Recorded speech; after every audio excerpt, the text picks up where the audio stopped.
바울이 말씀을 통해서 보면은 자기 믿음이 최고다 그렇게 생각한 사람입니다.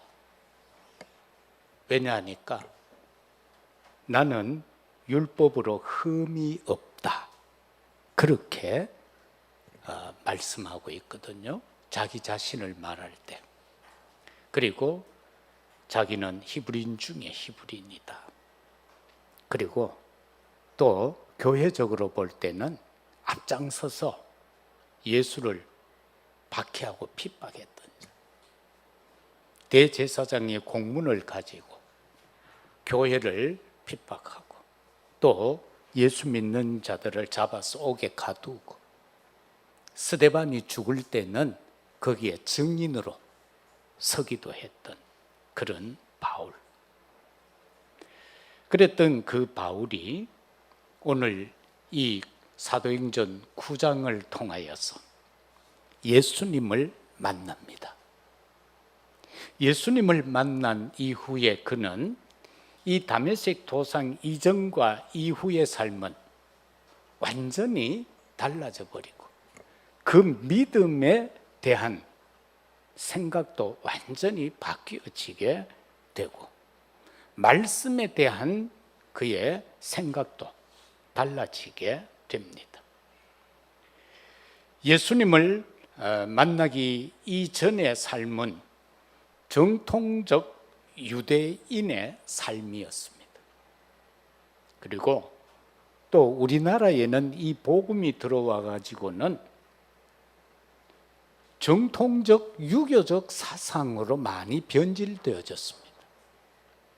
이번에도 어느 대교단에서는 여성 안수 문제를 놓고 수년째 격론이 벌어지고 있는데 이번에는 법적으로 완전히 여성은 목사가 될 수 없다라고 법을 바꿔버렸어요.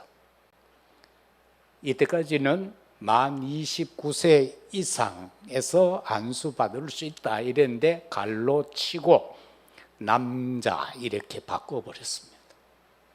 그러면은 학교에서 아예 신학교에서 여학생들을 받지 않아야 되죠. 강도사까지는 세워놓고는 목사는 못 되게 하는. 그래서 사람들이 이렇게 주장합니다. 성경에서 여자는 잠잠하라 하지 않았느냐. 그러니까 여자는 목사가 될 수 없다. 그런데 그 잠잠하라라고 한 것은 로마 시대에 히브리 남자들이 주로 헬라파 여자들하고 결혼을 많이 했어요. 그러니까 히브리어로 설교를 하니까 헬라어를 알고 있는 여성들이 히브리어를 모르잖아요. 설교를 들어도. 그러니까 설교 시간에 자꾸 물을 거 아니에요. 그건 무슨 뜻이냐고. 그러니까 이제 그 당시에 집에 교회에서 설교할 때는 조용히 하고 집에 가서 조용한 시간에 남편한테 물어라. 그래서 잠잠하라고 한 거를 여자는 아예 아무 일도 하지 마라. 그런 식으로 이 변질된 것. 그러면서 우리나라도 이것이 유교적 사상 속에서 많은 부분들이 교회 안에 잔존해 있는 것들을 볼 수 있거든요. 그리고 유대인들의 실수가 뭡니까? 하나님은 이스라엘의 하나님이다. 그렇게만 주장을 해요. 하나님은 이스라엘의 하나님이다. 그리고 하나님께서 선택한 민족은 유대인밖에 없다라는 것. 그러나 주님은 열방에 가서 복음을 전하라고 했고 땅끝까지 이르러 복음의 증인이 되리라 그렇게 말씀하셨지 않습니까? 이처럼 유대인들은 언약의 비밀을 놓침으로 인하여 유대인만큼 성공한 사람들이 어디 있습니까? 지금도 노벨상의 30-40%를 유대인들이 차지하고 있는데요. 경제를 장악하고 있고 정치를 장악하고 있고 이만한 성공자들이 어디 있습니까? 그리고 이들만큼 응답받은 자들도 없을 겁니다.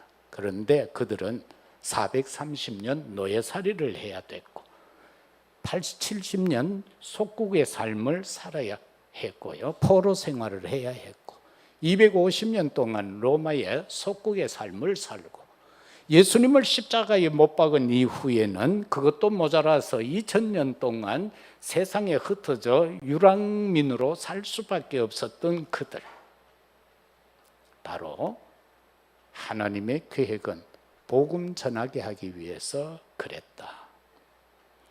그러면은 우리도 마찬가지로 내게 문제가 왔다, 어려움이 있다.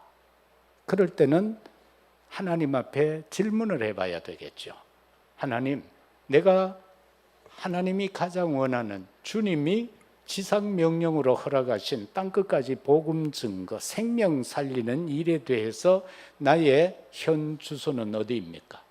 나의 지금의 포인트는 어디에 맞추어져 있습니까? 라는 질문을 하면은 답이 나오겠죠. 응답 중에 최고의 응답은 전도 선교할 수 있을 만큼의 응답입니다. 우리의 산업을 놓고도 우리는 기도할 때에 하나님, 내가 선교할 수 있을 만큼 역사해 주옵소서. 주의 교회가 그렇게 되게 하여 주옵소서라고 말입니다. 오늘날 보면은 유럽 교회, 미국 교회가 거의 문을 닫고 있는 실정입니다. 한국 교회도 뒤질세라 따라가고 있는 실정입니다. 왜 그럴까요? 설교는 있는데 생명을 살리는 전도는 사라졌다라는 겁니다.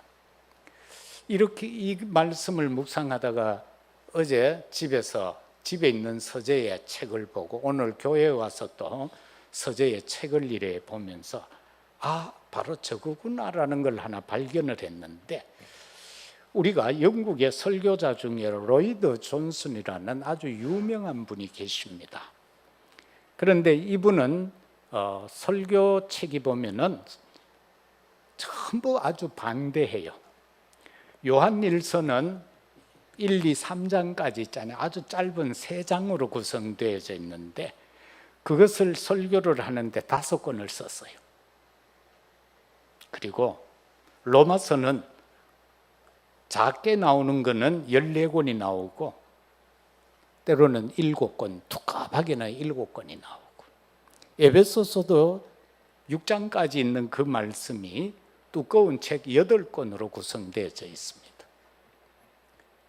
한 말을 가지고 늘게 기록을 하자면은, 그거를 말을 하자면은 결국은 내 생각이 들어갈 수밖에 없고 내 사상이 들어갈 수밖에 없고 내 말을 할 수밖에 없는 것 아니겠습니까? 그래서 결과적으로는 생명 살리는 영적인 것들이 사라지고 말았다라는 사실입니다. 그래서 저와 여러분들은 오직 말씀, 오직 기도, 오직 전도에 빛을 발할 수 있는 망대 세우는 것이 우리의 사명이 되어져야 할 것이고, 가장 중요한 것은 예수 그리스도만이 완전한 답이다라고 고백할 수 있는 우리들이 되시기를 주의 이름으로 축복합니다. 예수 그리스도면 답니다. 물론 이렇게 저렇게 설명을 할 수도 있습니다만은 그게 지나치면은 핵심이 왜곡될 수가 있다. 하나님이 원하는 방향이 아닌 다른 방향, 다른 말을 할 수 있다라는 것입니다. 그래서 저와 여러분은 오늘 이 말씀을 가지고 새로운 시작을 위해 나를 바꾸라. 바울이 정말로 하나님께서 불러서 하나님이 원하는 그릇으로 사용하기 위해서 부름받은 그가 어떻게 변화되어져 갔던가를 한번 보겠습니다. 그러면서 우리 자신을 대입하겠습니다. 나를 바꾸어야 합니다. 새로운 시작을 위해서는 나를 바꾸어야 됩니다. 그러나 사단에게 속고 사는 인생의 습성상 무언가를 시작함에 있어서 나를 바꾸는 것이 아니고 자꾸 남을 바꾸려고 합니다. 아내는 신랑을 바꾸려고 하고, 남편은 아내를 바꾸려고 하고, 부모는 자식을 바꾸려고 하고, 자식은 부모를 바꾸려고 해요. 그거 아니잖아요.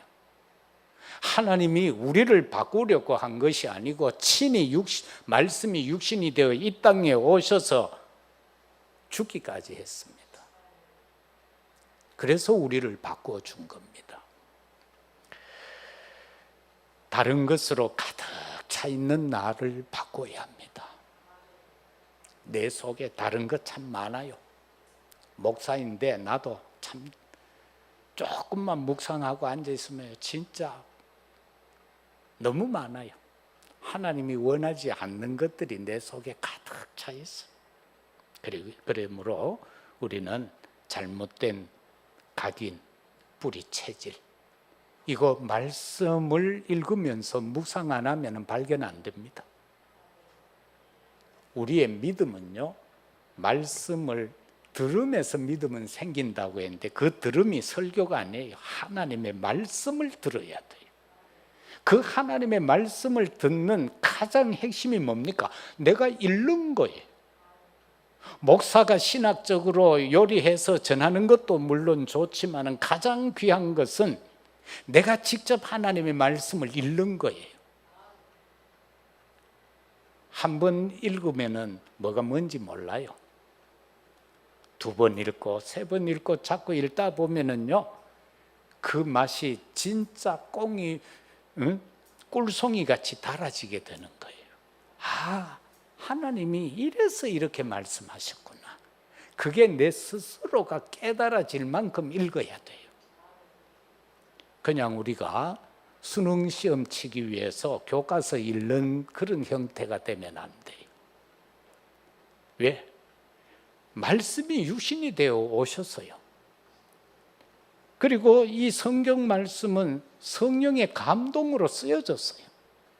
인간이 기록했지만 하나님이 그렇게 쓰도록 하신 거예요. 그래서 하나님의 말씀인 거예요.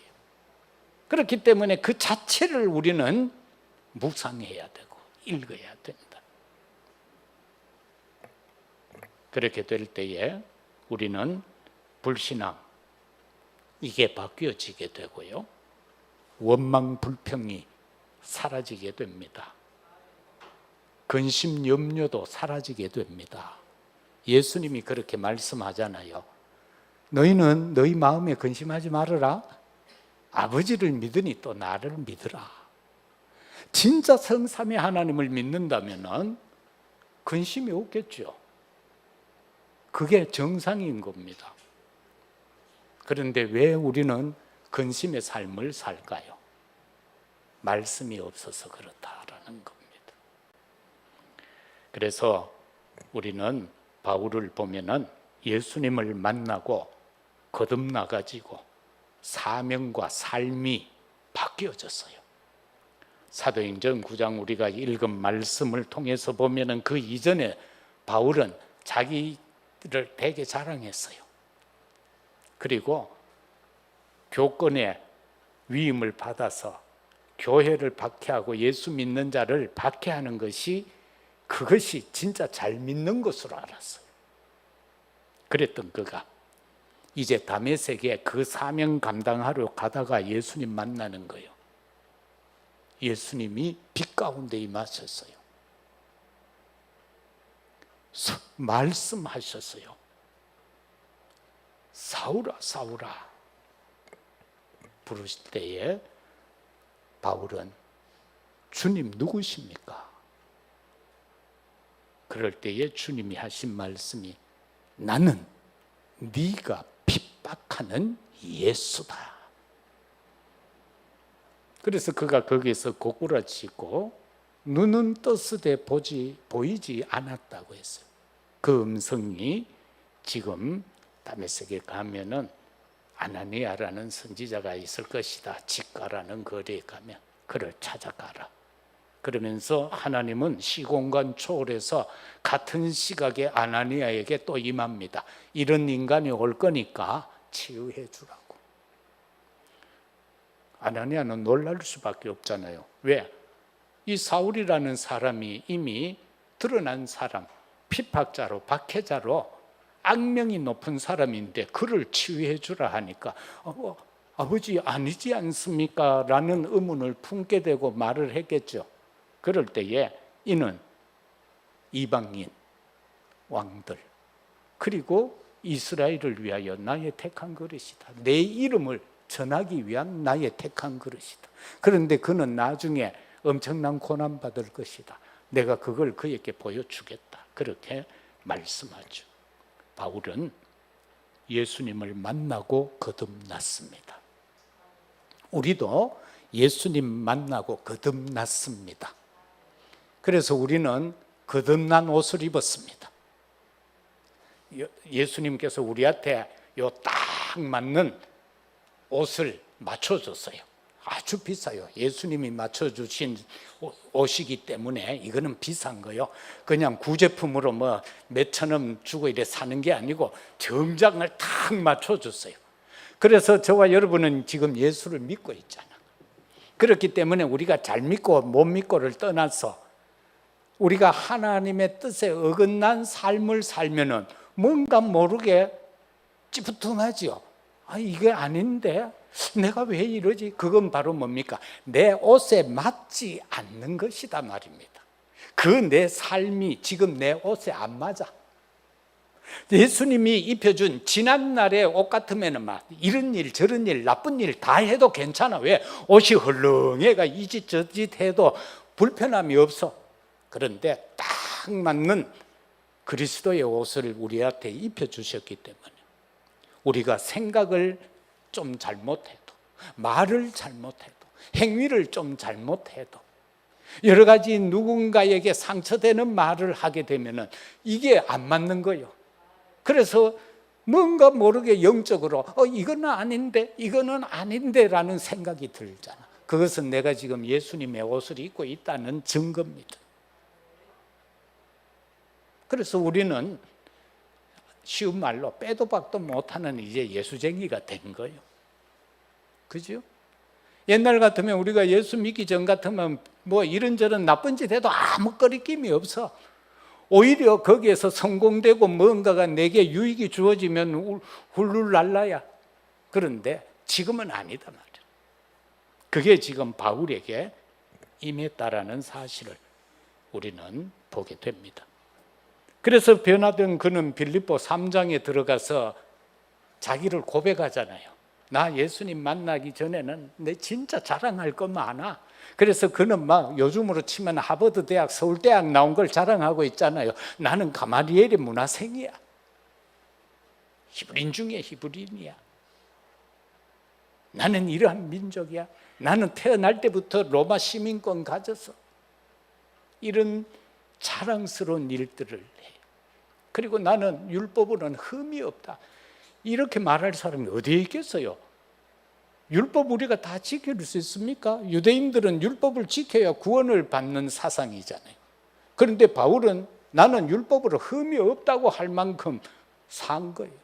그랬던 그가 이제 내가 예수님을 만나고 나니까 이거 내 지난날에 그렇게 좋아하고 자랑했던 거, 내가 추구하고 바랐던 거, 그거 배설물이더라. 그래서 예수님 만난 게 내게 있어서 이제 최고다. 다른 건 아니다. 예수님만 내게 최고다. 그렇게 고백을 하지 않습니까? 그러면서 이제 나의 남은 생애는 오직 그리스도 십자가 표대를 향해서 내가 살겠다. 그것만 향해서 달려가겠다. 지난날에는 내가 이것저것을 향하여 달려갔고 성공도 했는데 이제는 그거 아니다. 나는 오직 십자가 표대를 향해 다름질하겠다. 그리고 위에서 부르신 그 상을 위해서 나는 나아가겠다. 내 시민권은 로마 시민권이 아니다. 하늘의 시민권이다. 나는 여기 살지만 나는 이제는 하나님 나라의 사람이다. 그래서 깨닫고 나니 모든 것이 무릎 꿇을 수 있는 만물을 복종케 하는 그 그리스도께만 나는 복종하겠다. 그리고 또 고백하기를 갈라디아 2장 20절에서 나 이제 죽었어. 나 이제 죽었어. 나는 이제 그리스도 안에서 사는 거야. 내 안에 그리스도가 있어. 그렇게 고백하는 모습을 봅니다. 그리고 고기 잡고 있는 사람들에게, 어부들에게 예수님이 왔어요. 그래서 그들을 부르십니다. 그리고는 말합니다. 나를 따라오라. 이제는 내가 너희를 사람 낚는 어부가 되게 하리라. 우리가 이 세상에서 이 일, 저 일, 모든 일을 하면서 삽니다. 하나님이 그걸 위해서 우리를 이 땅에 보내주신 것 아닙니다. 우리는 예수가 그리스도라는 영원한 언약 전달을 위해서 이 땅에 온 사람들입니다. 그걸 저와 여러분들이 깨달으면 되겠습니다. 두 번째는 말씀과 회개를 통해서 본질이 바뀌어져야 한다. 나의 본질이 뭡니까? 우리는 하나님의 형상으로 지음받은 자들입니다. 그게 본질입니다. 우리는 하나님과 함께 보면서 대화하면서 살아야 할 존재입니다. 그런데 우리는 사단한테, 우리 할매가 사단한테 속아가지고 우리는 너희 아비 마귀, 그 마귀를 아비로 삼고 살 수밖에 없는 존재로 전락했을 때에 하나님은 여자의 후손을 약속해 주셨고 방주를 약속해 주셨고 어린 양 희생 피 흘림으로 그 희생 제사를 약속해 주셨고 동정녀 탄생하실 임마누엘을 우리에게 약속해 주셨던 겁니다. 그것을 위해서 저와 여러분은 말씀 속으로 들어가야 합니다. 그리고 우리는 하나님 앞에 나의 연약함을 고백해야 합니다. 때로는 죄악됨을 회개해야 됩니다. 저와 여러분들이 지나가다가 배가 되게 고파, 붕어빵이 쭉 있어. 배가 너무 고파. 그거 한 개 먹었어. 죄입니까? 안 죄입니까? 그걸 회개해야 됩니까? 안 해야 됩니까? 이런 실제적인 삶 속에 배가 고파 죽겠는데 그거 지금 많은데 먹어도 되겠죠? 지나가다가 감이 달려있어 먹을 수도 있겠죠? 우리가 저 어느 지역인가 가니까 가로수를 전부 사과나무를 심었더라고. 저 충주 그 강변가에 보면은 가로수를 사과를 심어놨어요. 사과나무를. 그 사과가 달려. 이때 되면 벌겋게 익었겠죠. 지나가다가 사람이 안 보여 차세아가 하나 따가 먹으면서 목 시원하게 갈 수 있겠죠. 따먹을 수도 있겠죠. 왜? 선악과도 따먹었는데 따먹을 수도 있겠죠. 그럼 어떻게 해야 되겠어요? 내 거 아니잖아. 성경은 뭐라고 해요? 남의 걸 먹으면 배로 갚으라고 그랬잖아. 그러면 하나님 앞에 얼마나 죄송해요. 그죠? 그래, 하나님, 내가 너무 탐스럽게 보여서 목이 가래서 잠깐 내가 사단한테 속아서 따먹었습니다. 죄송합니다. 이렇게 하면 돼요. 그런데 그거 있는데 그거 내가 시민인데 먹으면 되지 이렇게 하면 하나님 보실 때 합당하지 못하다는 거예요. 하나님 보실 때. 그래서 이 본질을 바꿔야 되는데 어떤 감독이 이런 말을 했어요. 선수들한 거 놔놓고는 야 이놈들아, 안 될 놈은 죽어도 안 되고 될 놈은 된다. 그거 보면은 안 되는 놈한테 심히 상처스러운 말이고 되는 놈한테는 아주 용기 주는 말이에요. 그런데 그게 바로 본질을 말하는 거예요. 본질을. 이 본질이 안 바꿔지면은요 절대로 우리는 하나님의 일을 할 수가 없어요. 내 본질이 바뀌어져야 돼요. 사단한테 속아서 사단을 아비로 삼고 살아가는 그 본질이 바뀌어져 가지고 성령의 사람으로 바뀌어야 되고 하나님의 자녀의 신분 권세로 바뀌어져야 돼요. 지난날에 하나님의 형상으로 바뀌어져야 돼요. 성령 충만한 자로 바뀌어져야 되는 겁니다. 마태복음 26장 69절에서 75절까지 보면은 그 예수님이 이 법정 저 법정으로 끌려다니면서 재판받는 거에 나오잖아요. 그런데 예수님이 베드로 보고 미리 말하지요. 네가 오늘 닭 울기 전에 나를 3번 부인할 거다. 그런데 이상하게 아무 생각 없이 지금 3번 부인했어요. 예수님을 모른다고 했어요. 그런데 닭이 울었어요. 그때서야 예수님의 말씀이 기억난 거예요. 그래서 밖에 뛰쳐나가가지고 말입니다, 심히 통곡하고 회개했다고 기록하고 있잖아요. 그래서 정말 우리가 나의 삶 속에서 이러한 것들을 생각해야 되고요. 누가복음 5장 1절에서 11절에 보면은 제자들이 지금 고기를 잡고 있는데 예수님이 오셔서요, 그리고 예수님이 말씀해요. 야, 고기 잡았어? 야, 고기 좀 가져왔나? 구워 먹자고 그래요. 그래서 베드로가 말합니다. 우리가 전문가 아닙니까? 그런데 밤새 잡았는데도 한 마리도 못 잡았다. 그러면서 예수님이 야, 오른편에 그물 던져, 깊은 데 가서 그물 던져봐. 그럴 때에 자기를, 우리는 무슨 문제만 있으면은 내 존재를 자꾸 나타내잖아요. 그래서 제자들이 뭐라고 합니까? 우리가 밤새도록 잡았는데도 한 마리도 못 잡았습니다. 그러나, 이게 중요합니다. 그러나 말씀에 의지하여 그물을 내리겠습니다. 거기에서 올라온 게 153마리가 올라온 거예요. 그래서 모나미 회장이 볼펜 장사하다가 자꾸 안 되니까 기도하다가 나온 게 153이에요. 그 볼펜에 보면 모나미 볼펜에 153 적혀 있죠. 그게 그분이 기도하다가 얻은 응답이에요. 153마리. 그때부터 그 모나미가 장사가 잘 된 거예요. 한때는 모든 공무원들이 다 그 볼펜을 썼죠. 지금 집사람 들고 있는 그 까만 볼펜 같은 거 모나미, 옛날 거 있잖아, 각지고 이래 돼 있는 거. 예, 저게 옛날에는 전부 다 공무원들 다 썼어요. 그만큼 그렇게 해서 그가 응답받은 거예요. 그래서 정말 여기에서 중요한 거는 말씀에 의지하여 내가 그물을 내리리이다.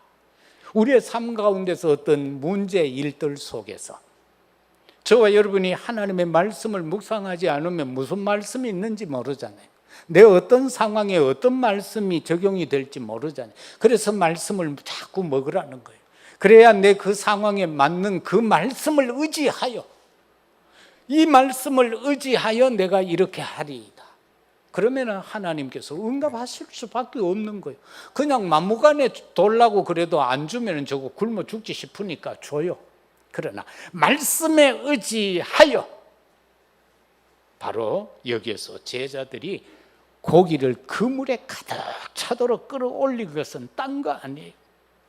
말씀에 의지하여.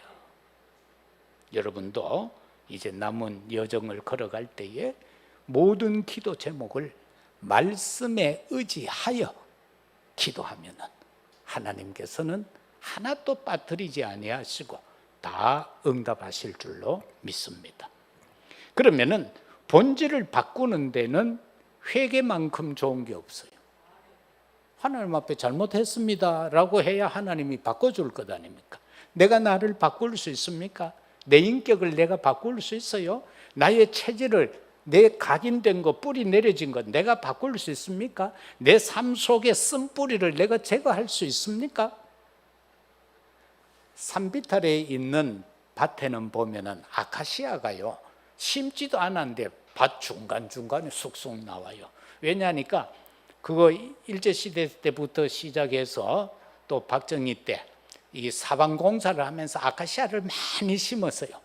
그래서 그게 산 밑에 있는 데는 막 그냥 밭에서 쑥쑥 올라와요. 그 뿌리 캘려고 그러면 힘들어요.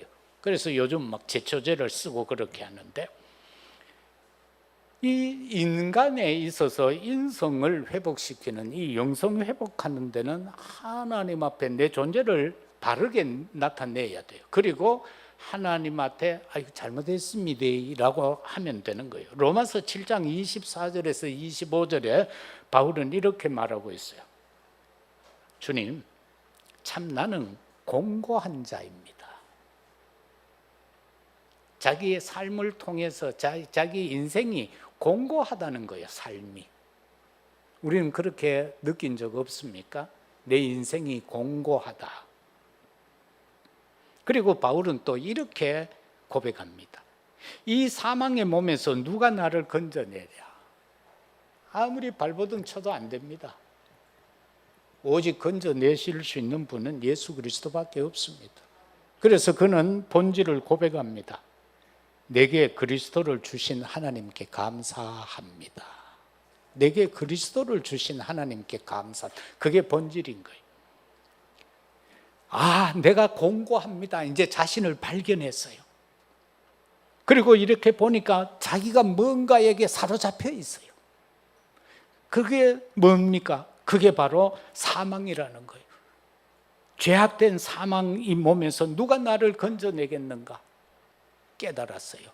그리스도밖에 없구나. 그리스도를 주신 하나님께 내가 감사한다라고 바울은 그렇게 고백합니다. 마지막으로 우리가 볼 것은 기도의 능력을 통하여 현장 살리는 은혜를 회복하라. 마태복음 7장 7절 이하에서 보면은 그런 기도가 나옵니다. 주님이 말합니다. 마태복음 6장에서 주님 가르쳐 주신 기도 다음에 주님이 구하라, 주실 것이요. 찾으라, 찾을 것이요. 두드리라, 열릴 것이다. 누가 자식이 생선 달라하는데 정갈이나 뱀을 주겠느냐? 떡 달라고 그러는데 돌덩이 주는 부모가 있겠느냐? 부모도 좋은 것으로 자식에게 주는데 하물며 천부께서 너희 아버지 하나님이 너희에게 돌락하는 거 안 주겠느냐? 그렇게 지금 주님은 말씀하고 계십니다. 그런가 하면은 주님은 이 바울을 통해서 바울은 모든 일의 시작과 진행, 그 여정, 그리고 마무리를 기도로 합니다. 언약의 말씀을 붙잡고요. 그래서 사도행전 13장 1, 3절에서도 보면은 선교사 파송할 때에도 자기가 파송받을 때에도 모여서 금식하며 기도했습니다. 그리고 안수해서 보냅니다.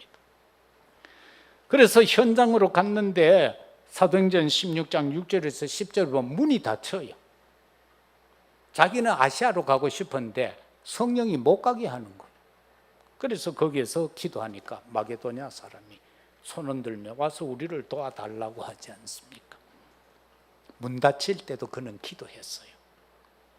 그리고 나서 그는 가장 사역에서 성공되어졌을 때 에베소에서 이때 동안 복음전인데 그 성이 발칵 뒤집어졌어요. 우상이 완전히 깨트려졌어요. 우상을 전파하고 그 점치고 하던 그 욕술인들이 자기들의 책을 갖고 와서 다 불태웠어요. 그런데 그게 은 5만 달란트치가 되어졌어요. 그랬던 그 도시에서 뭐 인간이라면 내가 여기서 목회를 지속해야지. 그러나 바울은 거기에서 하나님의 음성을 듣고 내가 로마도 보아야 하리라.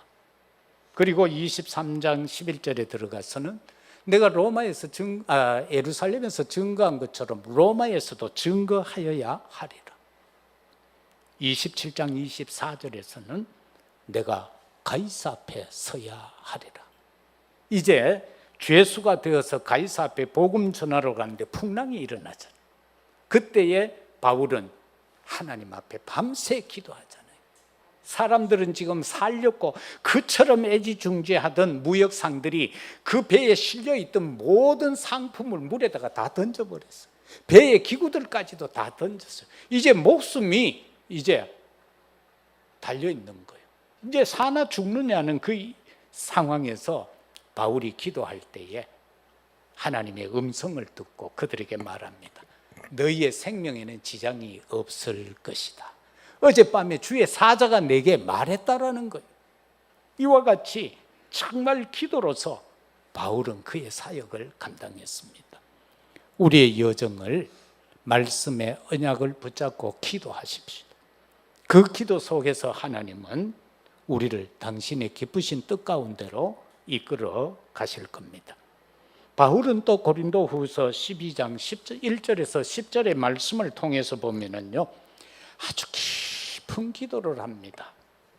혹자는 바울의 병이 간질병이라고도 그렇게 기술을 하고 있습니다. 간질병 혹시 여러분 아십니까? 제 후배 중에도 목사인데 간질병을 알았어요. 설교하다가도 나자빠져요. 그 조금 그래 되면은 막 이상하게 되어져요. 바울이 그 병이었다라고 기록을 하고 있어요. 그러니까 이 대사도가 얼마나 그게 사역에 있어서 또 많은 사람들한테 부끄러움이 되었겠어요. 그래서 그는 기도를 작정합니다. 얼마나 깊이 기도했던지 셋째 하늘에 올라갔다고 했어요. 삼성천에 올라갔다고 했어요. 그 셋째 하늘,